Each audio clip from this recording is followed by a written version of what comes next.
If you want to know what the biggest star in the EV world is right now, this is it. It's the Mercedes CLA. A new star is born.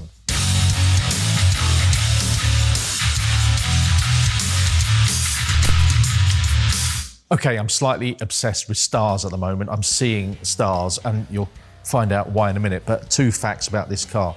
It's well priced. $45,615 is where the standard car, not this lovely Shooting Brake, starts at. And that car does 484 miles. These cars are super efficient. I'm expecting this one to be super efficient as well. You get the standard CLA Plus, as it's called, 250. You can buy that now. It'll be on sale later in the year. The 350 Plus 4MATIC with four-wheel drive, a bit more power, comes on sale next year, as does this. This is gorgeous, isn't it? I've always had a thing for CLAs, and particularly the Shooting Brakes. This is great. But there's a startling number of stars on this car. In this grille, look at this grille. You decide whether you like it or not. I'm not going to count them all now. I'm going to tell you there's 142 stars in this grille, all lit with little LEDs. Apparently you can turn them off. There's of course the big star there. There's another star there. There are loads of little stars in the side of the lights just there. You get stars on the wheels there, so 4 there, so 2 there, another one on the back wheel. Around the back here, there's another star. They've gone star crazy, haven't they?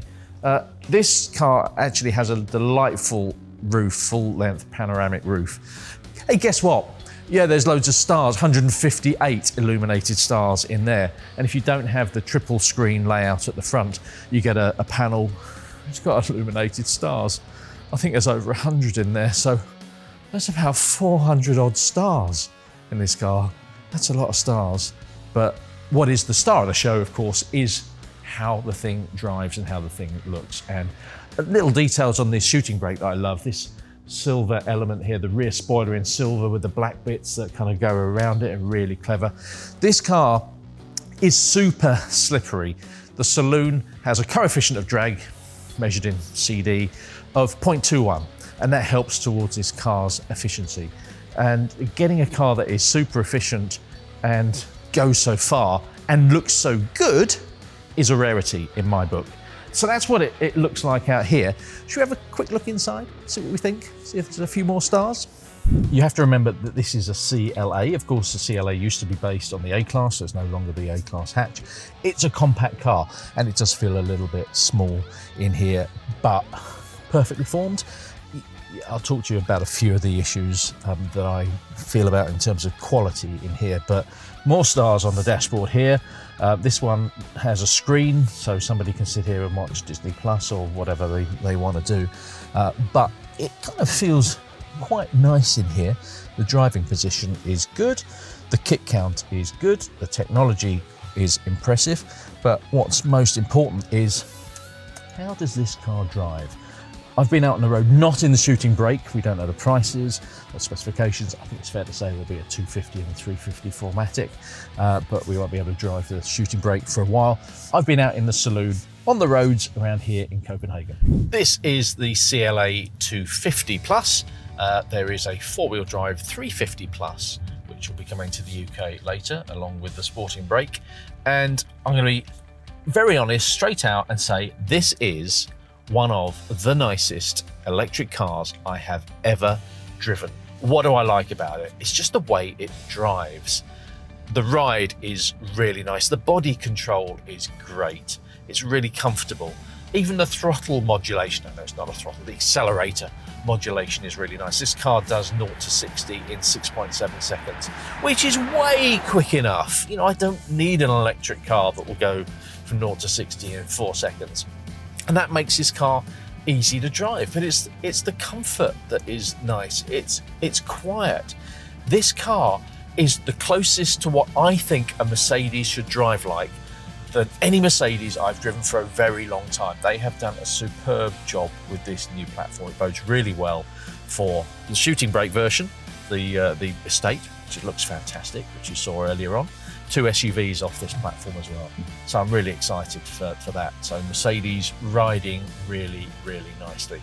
And it's been pretty efficient too, whether we quite get the 484 miles that Mercedes claims out of this car is another matter, but it is super efficient. Now, there are a few downsides. All this stuff across here, the 3 screens potentially, and a head-up display, I'm not a massive fan. I think it's a shame that the design doesn't flow from the doors through to the dashboard and beyond. It's a little bit overkill. A lot of people may well like it. This operates really well. You've got Mercedes-Benz new operating system here.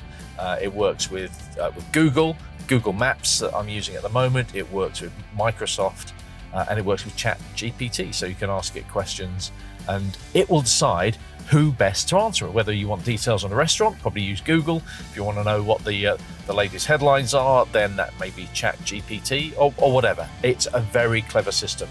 And it does clever stuff as well in terms of guiding you to charging points and telling you how long you need to stop for, and potentially even if it's a Mercedes charge point, reserving you a space at a charger, which is really clever. The only thing is, most of us just want to plug in Apple CarPlay and use Waze or Google Maps because it gives you more information. It's that awkward position we're in where the car will give you plenty of information about what the car does, but your phone connection probably works better, and then you can use your music. You can get all sorts of music and Disney Plus and Netflix on the screen if you have the separate screen, the third screen in front of the passenger. I'm not sure I'm a real fan of that, but I'm sure people will buy it. But by and large, the thing that I love about this is just driving this car. It just feels really nice. The 350 Plus I've driven as well, even better. I mean, it's going to probably be what, £3,500–4,000, something like that, more than the 250 Plus. Won't go as far, quicker, 4-wheel drive, but it just feels even more tied down, better quality a little bit. But I love this 250 Plus. Really love the way it drives. You use the gear selector to change the recuperation from normal to strong, or it will even do automatic, which intelligent recuperation. Not a fan of that. You never really know what's going to happen. Let's just stick it on normal. So no complaints about the way this car drives. No complaints really. Surprising, it's a CLA. Remember the old A-Class entry-level Mercedes? They're not doing a hatchback anymore. This is a compact car, and sitting here, it does feel compact. You know, you feel as though you're in something. The dash is high. It's a shame you haven't got that deep windscreen that you get in a Tesla. It's quite high here. You feel as though you're sitting low. Decent space in the back. I can sit behind myself. I'm 6 foot. I'm a big bloke as well. Foot space as usual underneath the floor, the seat.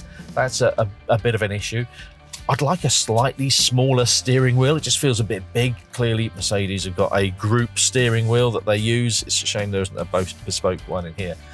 The other thing, while I'm moaning slightly, is just the quality of bits. You know, this whole screen across here doesn't exactly reek of quality. There are these sort of horrible plasticky trims around these turbine air vents at the front. You've got, on this car, no screen, so more stars here. And the door pull, the window switches, they've gone all Volkswagen on us.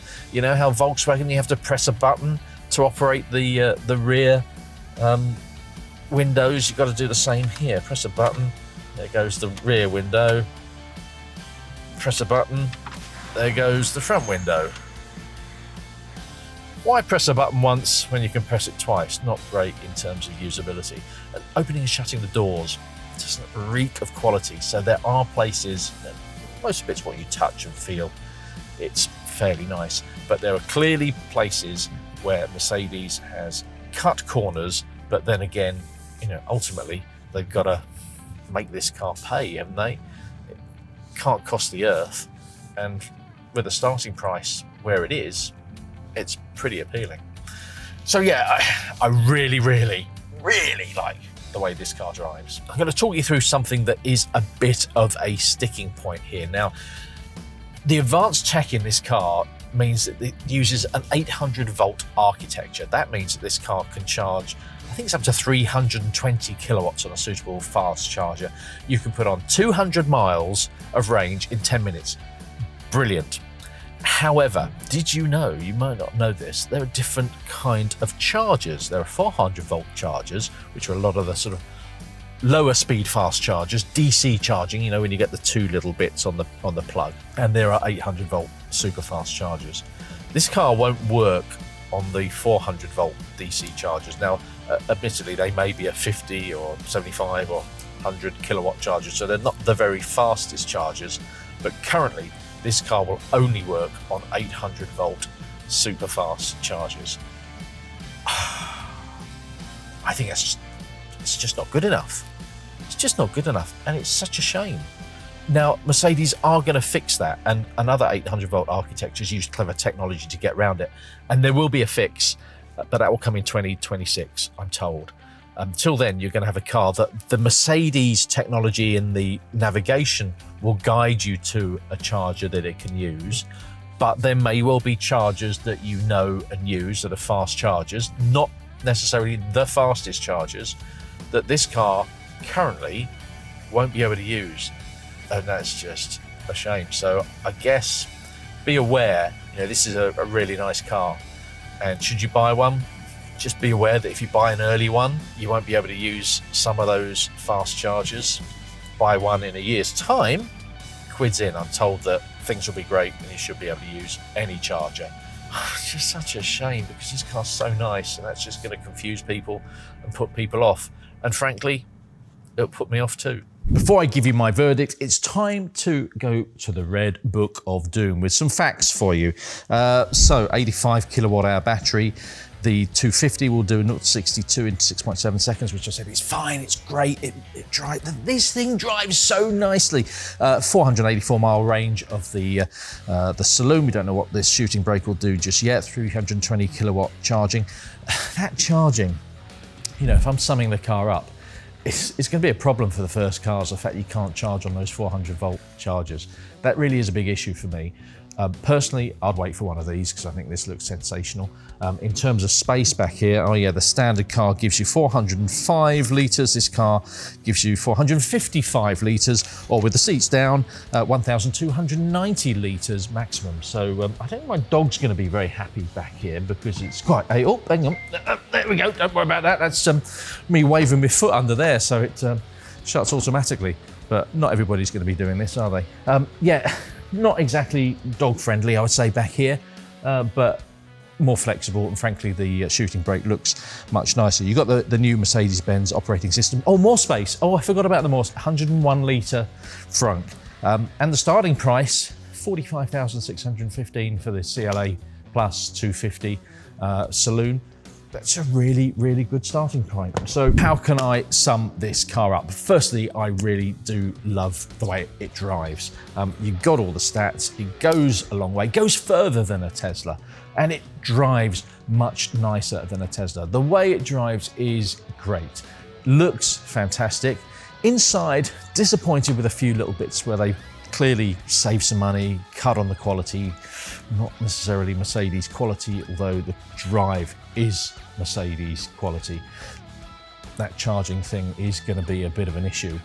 Probably not for me, because I think I'd wait for one of these, and hopefully they've got the fix that allows you to charge on 400 volts and 800 volts. For the time being, I'd wait. I don't want one of those early cars that can only charge on the 800 volt chargers. That is going to be a bit of an issue, which is a shame because apart from a few quality issues, and it is a compact car, this is a car that I've really, really liked, and I genuinely think it is a bit of a star.